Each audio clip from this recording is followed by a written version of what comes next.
घेतलेला आहे. त्यामुळे इथं जर आपण कार्यकर्ते बघितले की प्रशांत जगतापांचा काँग्रेसमध्ये प्रवेश झाल्यानंतर ते जे कुठली नावं सांगत होते शहराचे अध्यक्ष म्हणून, त्यातले 95% कार्यकर्ते हे प्रवेश झाल्या सुप्रियाताईंना सर्व नेत्यांना भेटले आणि त्यांनी जे सांगितलं की काही झालं तरी आपल्याला घड्याळाबरोबर त्या ठिकाणी जावं लागेल. त्यामुळे प्रशांत दादा जगतापाच्या काळामध्ये असणारेच कार्यकर्ते सुप्रियाताईं सर्व नेत्यांना भेटले आणि बोलले की आपल्याला घड्याळाबरोबरच जावं लागेल. त्यामुळे इथं ही कार्यकर्त्यांची लढाई असल्यामुळे कार्यकर्त्यांचं ऐकूनच हा योग्य असा निर्णय घेतलेला आहे. आणि मला एक गोष्ट सांगायची आहे की आपण टीव्हीवर दाखवत असताना 2 पवार एकत्रित आले, हे कितीही खरं असलं तरी खरं जर बोलायचं झालं आणि प्राधान्य द्यायचं झालं तरी शरदचंद्र पवार राष्ट्रवादीचे कार्यकर्ते आणि घड्याळाचे कार्यकर्ते हे एकत्रित आलेत, हे पहिली गोष्ट. आणि त्यांच्यासाठी हे निवडणूक योग्य पद्धतीची व्हावी आणि बलाढ्य शक्तीच्या विरोधात लढणं ते सुद्धा महानगरपालिकेमध्ये सोपं जावं यासाठी हा पूर्णपणे निर्णय घेतलेला आहे. पुणे आणि पिंपरी चिंचवड व्यतिरिक्त आणखी कुठे कुठे दोन्ही पक्ष एकत्र येत आहेत पुणे आणि पिंपरी चिंचवडच्या शिवाय? वेगवेगळं समीकरण वेगवेगळ्या शहरामध्ये त्या ठिकाणी आहे. तुम्ही जर बघितलं असेल टीव्हीवर बघत असताना एकनाथ शिंदे साहेब आणि अजितदादा याच्यामध्ये कुठंतरी काही गोष्टी पटत नाहीत अशी अनेक वेळा आपण चर्चा ऐकलेली आहे. पण नाशिकमध्ये अजितदादांचा पक्ष आणि एकनाथ शिंदे साहेबांचा पक्ष एकत्रित आलेला आहे. त्यामुळे त्या लोकांना तिथं असणाऱ्या कार्यकर्त्यांना विश्वासात घेऊनच लढावं लागतं आणि तसं प्रत्येक शहरामध्ये वेगवेगळं समीकरण हे आपल्या सगळ्यांना बघायला मिळेल. दादा ह्याच्यामुळे विलिनीकरणाची चर्चा सुरू होते की राष्ट्रवादी काँग्रेस जी आहे ती विलीन होणार म्हणून.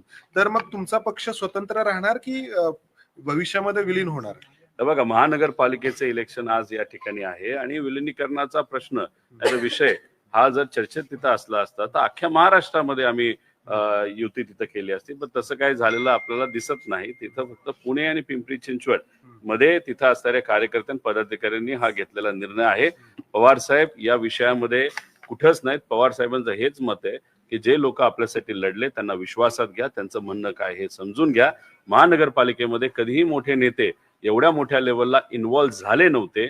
पवार साहेबांना पूर्वीच्या काळातली त्या ठिकाणी सवय असल्यामुळे ते म्हणले पदाधिकाऱ्यांना विश्वासात घ्या, ते जे म्हणतील तसं त्या ठिकाणी करा.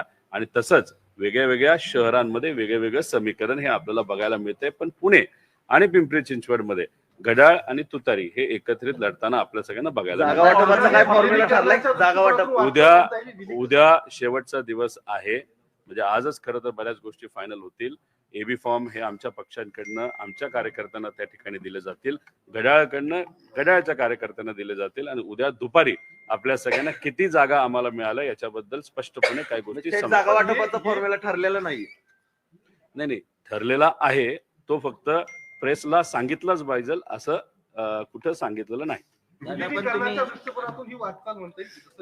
आत्ताच हा प्रश्न विचारला गेला, त्याला उत्तर पण आम्ही दिलेलं आहे. दादा, तुम्ही ज्या पद्धतीने अजित पवार यांच्यावर सत्तेत गेल्यानंतर टीका करत होता, तुमच्यासोबत एवढे कार्यकर्ते होते, तुमच्याच पक्षातले अनेक कार्यकर्ते आता नाराज होत आहेत की मग जिथे तिकीट भेटायचं होतं तिथं अजित पवारांचा क्लेम आहे. अनेक ठिकाणी असे प्रॉब्लेम निर्माण झालेले आहेत. कार्यकर्ते खासगीत हे सांगतात की आता विलाज नाही, मात्र आम्हाला लढावं लागतं. आता हे मीडियाला कदाचित खासगीत सांगत असतील, पण 100 कार्यकर्ते जे कोणी पुण्यात होते आणि पिंपरी चिंचवड मध्ये होते त्यातले 95 कार्यकर्ते जे लढायला इच्छुक होते त्यांनी येऊन आम्हाला हे सांगितलेलं आहे एकत्रित या. त्यामुळे तुमच्याकडे 5च आले असतील पण 95 आमच्याकडे आले 100 पैकी. आणि त्यांच्यासाठी ही निवडणूक महत्वाची असल्यामुळे आणि त्यांना निवडून आणणं हे महत्वाचं असल्यामुळे त्या ठिकाणी तो निर्णय त्यांना विश्वासात घेऊन घेतलेला आहे. आता मीडिया जे बघत होता की शनिवारपर्यंत आपल्या पक्षाची लोक महाविकास आघाडीमध्ये होते. काल बारामतीमध्ये जेव्हा तुम्ही लोक एकत्र आला तेव्हा हा बदल झालेला आहे. तर बारामतीमध्ये काही चर्चा झाली तुमची, दादांची? राजकारणामध्ये काही निर्णय घेत असताना काही निर्णय लवकर घेतले जातात, काही उशिरा घेतले जातात. पण राहिला प्रश्न पुणे महानगरपालिकेचा आणि पिंपरी चिंचवड महानगरपालिकेचा, तिथं ज्या पद्धतीने आपण जेवण बनवतो, जेवण काही लगेच बनत नसतं, त्याला अनेक वेळा चर्चा ह्या कराव्या लागतात कार्यकर्त्यांशी सुद्धा आणि दुसऱ्या पक्षाची सुद्धा. त्यामुळे इथं काल हा निर्णय झाला असं समजून चालणार नाही. हे अनेक दिवस विविध चर्चा करून कार्यकर्त्यांशी चर्चा करून हा निर्णय त्या ठिकाणी घेतला गेला. महानगरपालिकेनंतर जर तुमची सत्ता आली दोन्ही राष्ट्रवादी तर तुम्ही महायुती सोबत जाणार नाहीत का? म्हणजे ठाम असणार आहे का या सगळ्या गोष्टी? पुणे महानगरपालिकेचे प्रश्न वेगळे आहेत, पिंपरी चिंचवडचे हे वेगळे आहेत. महानगरपालिकेचं इलेक्शन का महत्वाचं असतं, कारण या दोन्ही महानगरपालिकेला एक स्वतंत्र बजेट असतं. त्या बजेटच्या माध्यमातून तिथे असणाऱ्या लोकांना आपल्याला सेवा द्यायची असते. स्वतःचं बजेट असल्यामुळे तसं बघितलं तर खूप काय आपण राज्य सरकारवर अवलंबून नसतो. त्यामुळे इथं ते बजेट योग्य पद्धतीने लोकांच्या हितासाठी हे वापरलं जावं. त्याच्यामध्ये आपण बघितलं तर बरेच प्रश्न असतात, ट्रॅफिक, पाणी, गटर, कचरा, असे विविध प्रश्न त्याच्यामध्ये असतात. घरपट्टी, पाणीपट्टी, तिथं असणाऱ्या काही अडचणी. त्यामुळे लोकल लोकांसाठी आम्ही इथं एकत्रित आलेलो आहे, कारण इथं ज्या लोकांची सत्ता लोकली होती, पुणे महानगरपालिका आणि पिंपरी चिंचवड महानगरपालिका, तिथं योग्य पद्धतीचं काम केलं गेलं नाही असं लोकांचं मत आहे.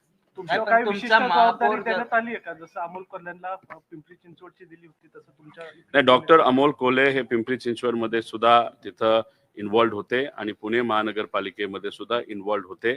आम्ही जिथं कुठं काही कमी वाटतंय तिथं आम्ही तिथं असतो. अशा पद्धतीची भूमिका तिथं आम्ही घेतलेली आहे.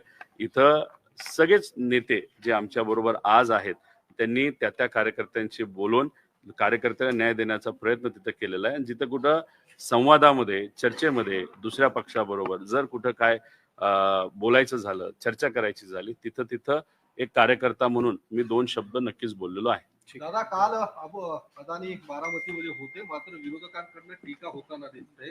अदानींनी देश विकला आणि अदानींच्याच भावाने तुमचा पक्ष फोडला, अशा पद्धतीची विरोधकांकडनं टीका होताना पाहिजे. आम्ही टाटा समूहाच्या प्रमुखांना भेटलेलो आहे, आम्ही अंबानीला भेटलेलो आहे, आम्ही अडाणींना भेटलेलो आहे, आम्ही जे कोणी महाराष्ट्रामध्ये मोठ्या प्रमाणात इन्व्हेस्टमेंट करतात आणि आमच्या युवा पिढीला हाताला काम देतात त्या लोकांना सातत्याने भेटत असतो.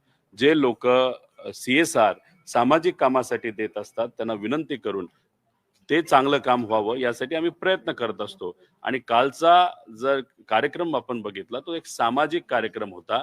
या भागातल्या मुला मुलींना आर्टिफिशियल इंटेलिजन्स बद्दल माहिती व्हावं आणि आमच्या भागातली मुलं, महाराष्ट्राची मुलं ही अख्ख्या जगात जाऊन मोठ्या मोठ्या लेवलला नोकऱ्या त्या ठिकाणी घ्यावेत आणि त्याला एक फुल नाही तर फुलाची पाकळी म्हणून CR4च्या माध्यमातून जर एखादा समूह तिथं मदत करत असेल तर त्यांना वेलकम करणं, त्यांचं स्वागत करणं, त्यांचे आभार व्यक्त करणं ही आपल्या सगळ्यांची संस्कृती आहे. पवार साहेब प्रचारात असणार आहेत ते या सगळ्या महापालिका निवडणुकीत? याच्या आधी पवार साहेब कधी महानगरपालिकेच्या निवडणूक आले नाहीत, आता सुद्धा ते येणार नाहीत. त्यांनी पूर्णपणे ही निवडणूक आणि ही लढाई कार्यकर्ते आणि पदाधिकाऱ्यांच्या जबाबदारीवर सोडलेली आहे. ठीक आहे.